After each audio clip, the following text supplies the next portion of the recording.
Listen, we fucked up. This is what the Democrat National Committee told us repeatedly was the superior candidate. Y'all saw the debate tonight. Joe Biden looked lost, dementia-riddled, and unable to express himself, in addition to the numerous lies that the old man told. Trump, in fairness, was not at the all-time high of his game. His answers could have been more brief. His answers could have been more surgical. For example, when Joe Biden brought up the Fine People hoax, which, by the way, Snopes, after 7 years, 7 long years, decided to finally fact check in reality the fact that Trump never said that there were fine people on both sides, referring to the neo-Nazis, because he immediately stated afterwards that. And you had people, and I'm not talking about the neo-Nazis and the white nationalists, because they should be condemned totally. Why do you think 5 days before the debate or whatever it was that they decided to? I wonder why. Why also do you think that they held the debate June 27th? It's so that Trump could point to the Fine People hoax when Joe Biden inevitably brought it up, and so that they would have time to switch Joe Biden out of running. That was the purpose of it. Now, here's one of the highlights of the debate that made me crack up. Take a look at what he is. Look, I'd be happy to have a driving contest with him. The reason I got my handicap, which when I was vice president, down to a 6. But by the way, I told you before, I'm happy to play golf if you carry your own bag. Think you can do it? That's the biggest lie. He's a 6 handicap of all. I was an 8 handicap. Yeah. 8. Yeah. But I have, you know how many? I've seen you swing. I know you swing.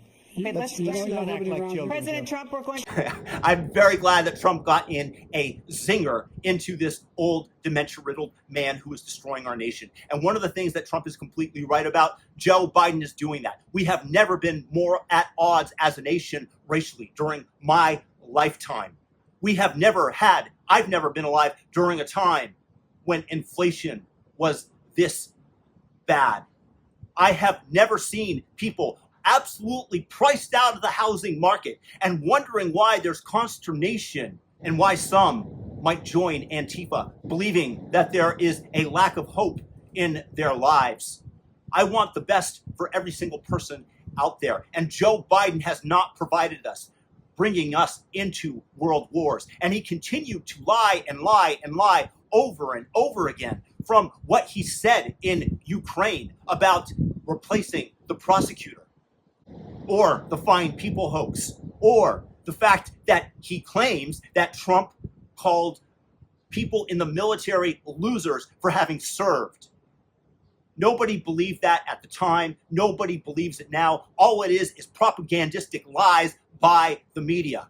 And Joe Biden is on his way out to be replaced by that weaselly, oily, unctuous, lizard-faced Gavin Newsom, who's driven the state of California into the ground. And whether or not voters will actually vote for substance and for somebody that they want to lead the country in the right direction, which I believe Donald Trump is more likely to do than either of them, remains to be seen. But what is not going to happen is that Joe Biden is going to be the nominee. And by the way, I have an $850 bet, which is the max on predicted.org, that Joe Biden will not be the nominee at everything from 7-3 odds to up to 7-1 odds fairly recently. And I don't think that there's a chance that the Democrat National Committee that is going to have Biden as the nominee. That is why Snopes suddenly, after 7 years, just magically randomly fact-checked the Fine People hoax, which is what Joe Biden ran on last time, the reason that he apparently entered into the political realm and ran for president, as he claimed, and why they held the debate so early. Joe Biden is gone. Yonkers, Gonzo.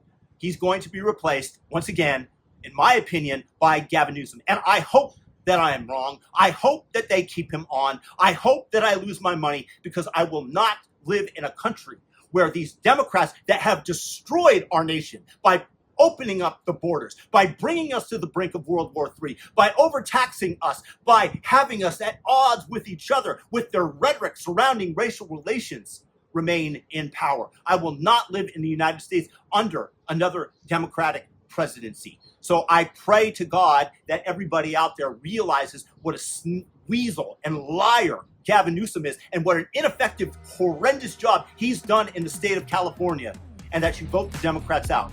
I don't care if you're a Republican, but you cannot be a Democrat. Peace.